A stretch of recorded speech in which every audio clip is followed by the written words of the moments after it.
YCP హయాంలో ప్రభుత్వమే మద్యం దుకాణాలు నడిపి పక్కా వ్యాపారం చేసింది. మద్య నిషేధం హామీని అటకెక్కించి ఊరు పేరు లేని బ్రాండ్లతో మందుబాబుల అనారోగ్యంతో ఆటలాడుకుందనే ఆరోపణలున్నాయి. జే బ్రాండ్ ట్యాగ్ లైన్ తో చలామణి అయిన ఆ నాణ్యత లేని బ్రాండ్లతో వైసీపీ బడా నేతలు ఇష్టానుసారం దోచుకున్నారన్న ఆరోపణలున్నాయి. ఇప్పుడు ఆ దందా మీద సిఐడి విచారణ మొదలవడంతో ఎంపీ మిథున్ రెడ్డి గుప్పెట్లోని మద్యం కంపెనీలే ఎక్కువగా బ్రాండ్లు అమ్మినట్లు తేలింది. విజయసాయి రెడ్డి అల్లుడి బినామీ సంస్థ ఆదన్ డిస్టిలరీస్ ప్రధాన పాత్ర పోషించినట్టు వెల్లడైంది. జగన్ ప్రభుత్వ హయాంలో మద్యం కొనుగోలు దోపిడీ మీద సిఐడికి కీలక ఆధారాలు దొరికాయి. దీంతో మిథున్ రెడ్డిని నిందితుడిగా చేర్చే అవకాశం ఉందంటున్నారు.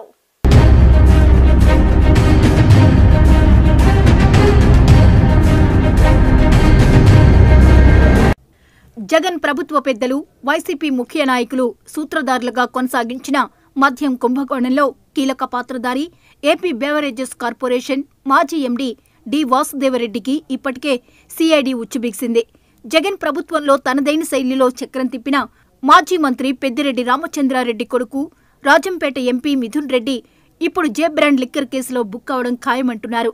నంద్యాలలోని ఎస్పీవై అగ్రో ఇండస్ట్రీస్ ను తన గుప్పెట్లో పెట్టుకుని జే బ్రాండ్ మద్యం తయారు చేసినట్టు, ఇక్కడ తయారు చేసిన మద్యానికే అత్యధికంగా సరఫరా ఆర్డర్లు వచ్చినట్టు సిఐడి దర్యాప్తులో తేలింది.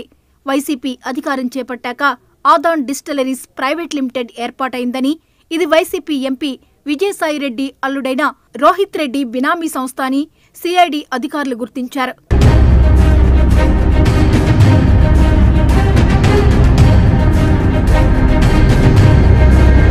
ఆదాన్ సంస్థకు సొంతంగా ఒక్క డిస్టిలరీ లేకపోయినా Visakha distilleries, PMK distillation, SPY agro ఇండస్ట్రీస్ల సబ్లీజ్ పేరిట బలవంతంగా అధీనంలోకి తీసుకుని అక్కడ ఉత్పత్తి చేసిన బ్రాండ్లను సరఫరా చేసినట్లు సిఐడి ఆధారాలను సేకరించింది.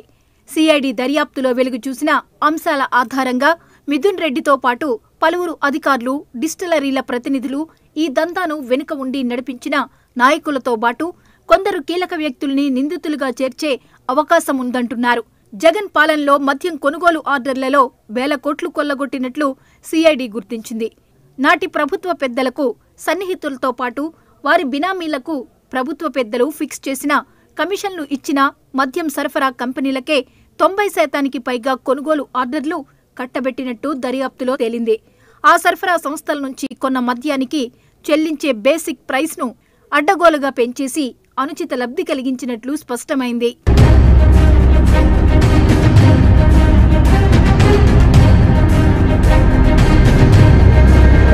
విజయవాడ ప్రసాదంపాడులోని బెవరేజెస్ కార్పొరేషన్, డిస్టిలరీస్, బ్రూవరీస్ విభాగాల్లో వరుసగా సోదాలు జరిపిన అధికారులు గత 5 ఏళ్లలో ఏపీ స్టేట్ బెవరేజెస్ కార్పొరేషన్ జారీ చేసిన కొనుగోలు ఆర్డర్లు, వారికి ఖరారు చేసిన బేసిక్ ప్రైస్, వారికి చెల్లించిన బిల్లులు తదితర అంశాలకు సంబంధించిన రికార్డులన్నింటినీ క్షుణ్ణంగా పరిశీలించి దోపిడీ జరిగిన తీరు గుర్తించారు.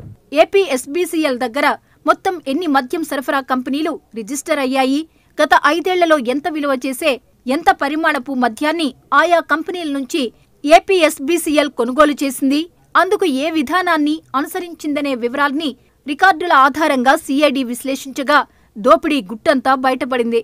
100కు పైగా మద్యం సరఫరా కంపెనీలు రిజిస్టర్ అయి ఉండగా అందులో 10 సంస్థలకే 90% పైగా కొనుగోలు ఆర్డర్లు ఇచ్చినట్లు తేలింది.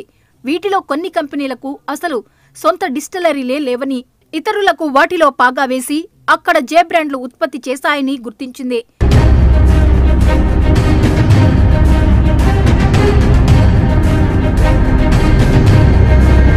అత్యధిక శాతం కొనుగోలు ఆర్డర్లు దక్కించుకున్న కంపెనీలు వైసీపీ అధికారం చేపట్టిన తరువాత ఏర్పాటైనవేనని, వాటి వెనుక వైసీపీ ముఖ్య నేతల హస్తం ఉందని సిఐడి గుర్తించింది.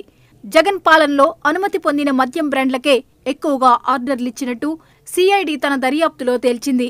ఏపీ ఎస్బీసీఎల్ గత 5 ఏళ్లలో మద్యం సరఫరా కంపెనీలకు 15,000 కోట్ల రూపాయలు చెల్లించిందని, అందులో అత్యధిక భాగం ఆనాటి ప్రభుత్వ పెద్దల బినామీ కంపెనీలకే చేరినట్లు గుర్తించింది. జగన్ హయాంలో ఎక్కువగా మద్యం సరఫరా ఆర్డర్లు దక్కించుకున్న కంపెనీల్లో అదాన్ డిస్టిలరీస్, నంద్యాలలోని ఎస్పీవై ఆగ్రోస్తో పాటు JR associates, SNJ sugars and products, MS biotic, Sharvani alco breweries వంటివి ప్రధానమైనవిగా గుర్తించారు. వాటి వెనుక ఎవరున్నారు, వాటికి అత్యధికంగా మద్యం సరఫరా ఆర్డర్లు లభించడం వెనుకున్న లోగుట్టు ఏంటి, ఎవరు ఎలా ప్రభావితం చేశారు అనే దాని మీద సిఐడి ఆరా తీస్తోంది.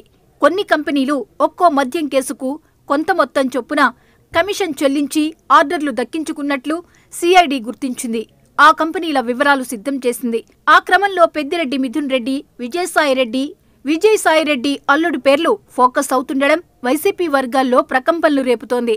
మరి ఫైనల్ నివేదిక సిద్ధమయ్యేసరికి ఇంకెందరు వైసీపీ నేతలు బుక్ అవుతారో చూడాలి.